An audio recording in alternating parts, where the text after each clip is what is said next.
Kumusta po kayo? Nakapag tanim na po ba kayo ng mga kamuting kahoy? Si kaibigan ngayon nag-inganyo. Magbibigay po ng advice, kaibigan. Guys, walang iba po ang makasurvive po sa atin. Ang pagkain lang po, nasa ilalim po ng lupa. Kaya nagpaabot si kaibigan ngayon, kung mangyari lang ang World War III o may nuclear, kailangan po talaga nakatanim na po ang mga tao dito sa bundok para po mayroon po makukuha ninyo. Sa lahat ng makapanood, nasa inyo na lang po ang pagpapasya. Si kaibigan ngayon nagpaabot na sana gawin po natin ngayon na magtanim at magsikap na makabili ng mga lote kung mayroon tayong mga pera. Kasi nakita ni kaibigan ngayon mga idol, ang city po talaga, ang sentro po ng Manila ngayon ang talagang uunahin po ng China kung sakali man na ito po ay kanila ng lusubin. Kasi po talagang nakakatakot po ang plano po nila mga idol. Hindi po nyo alam ang nakikita ng ating kaibigan.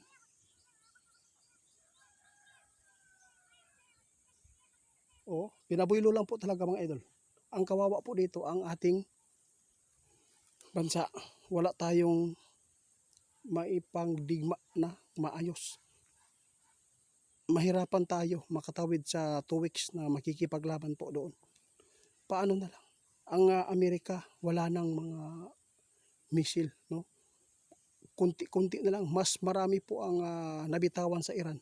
Mas marami ang nabitawan po ng Amerika doon sa Iran sa pagtuligsa nila. Kaya sa lahat ng makapanood, wala tayong ibang paraan ngayon mga idol. Kung mayroon man kayong mga lupa sa bundok, yung nakatira sa city, sa Manila, yun po, pinupokusan ni kaibigan, no?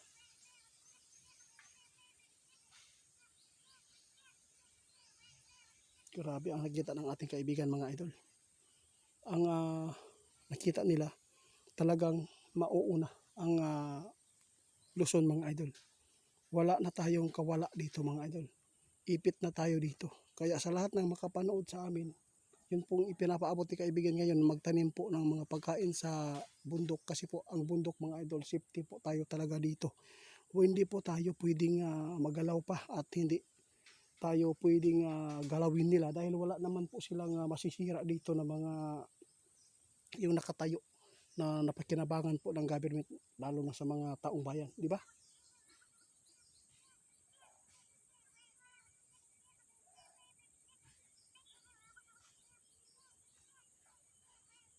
Diyos ko, mga idol, yun lang po sinabi kaibigan. Yun lang po, nangumusta po siya kung sino po daw ang nakapaghanda ngayon. Sino po ang may pera nakapagbili ng bigas, nakahimo o bangker, nakagawa ng bangker mga idol Kasi huwag tayo magpawala ng mask, mga OFW, maingat kayo. Huwag kayong magpawala ng mask at mga flashlight kung sakali man na mayroon pong mga emergency na mangyayari doon sa loob ng inyong pinagtatrabahoan ngayon.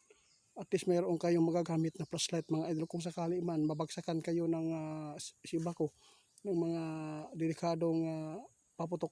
At least mayroon po mga makakita sa inyo ng mga makariskyo. Kasi sabi ng ating kaibigan, delikado po talaga. Wala nang awa ang mga gumagawa nito. Sobra po ang kalimunyuhan nila mga idol dahil lang po sa mga kanilang pride mga idol. Nangyayari po ito ang sinasabi ng ating kaibigan.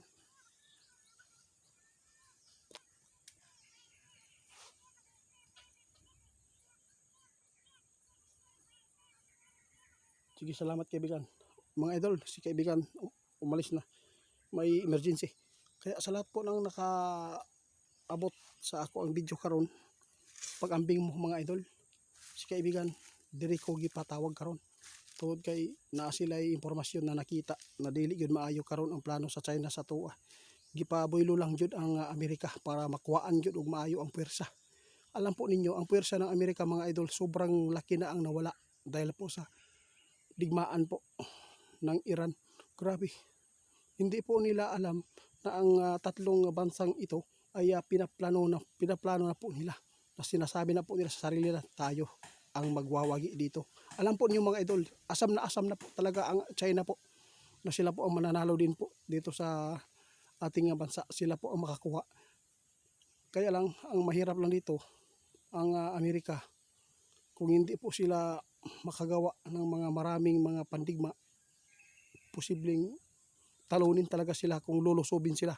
Kaya maghanda na lang po tayo mga idol. Sana po may ikabuga pa ang Amerika dito dahil nakikita po ng ating kaibigan ay parang hindi na po talaga maganda ang nakita nila dito sa sitwasyon dahil napakarami po ang nawala po ng mga missile po sa kanila.